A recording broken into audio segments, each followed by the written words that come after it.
Bien-aimé, écoute, tout ce que Jésus t'a donné est pour la joie de ton âme, parce que tu as beaucoup souffert. Ce qu'il ne t'a pas encore donné n'est pas à toi, jusqu'à ce qu'il puisse te donner enfin. Ne te soucie de rien. Réjouis-toi de ce que tu as présentement. Bien-aimé, la Bible dit ceci.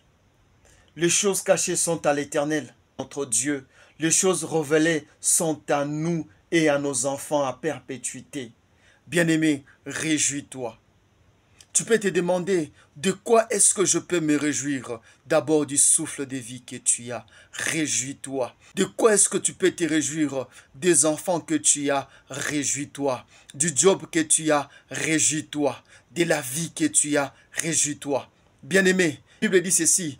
Tout ce qui n'est pas caché est à nous et à nos enfants à perpétuité. C'est-à-dire, tout ce que tu as est à toi pour toujours. Dieu ne peut pas reprendre ce qu'il t'a donné. Mais le diable, il vient pour voler. C'est que le diable vole, Dieu sait les remplacer. Lorsque le diable avait volé les enfants de Job, Dieu avait remplacé d'autres enfants plus beaux et plus belles que ceux qui étaient auparavant.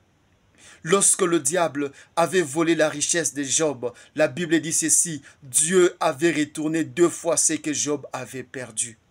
Dieu est capable de te retourner tout ce que tu as perdu, de retourner ça au double, au triple, au quadruple.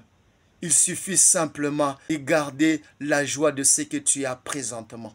Se réjouir de ce que tu as présentement, c'est reconnaître ce que Dieu est dans ta vie, c'est reconnaître le travail énorme que Dieu a déjà fait dans ta vie. Si tu reconnais ce que Dieu a déjà fait dans ta vie, commence par apprécier toutes choses que tu as présentement, jusqu'à apprécier même la santé que tu as. Que tu sois malade, précis parce que tu es en vie, Dieu va restituer la santé au double par rapport à ce que l'ennemi a volé.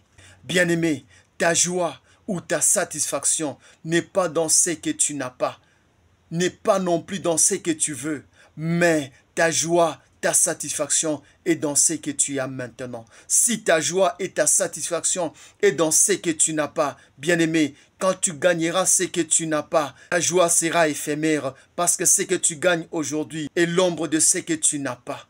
Si ta joie n'est pas dans ce que tu as aujourd'hui, alors ta joie est éphémère. Que Dieu te bénisse.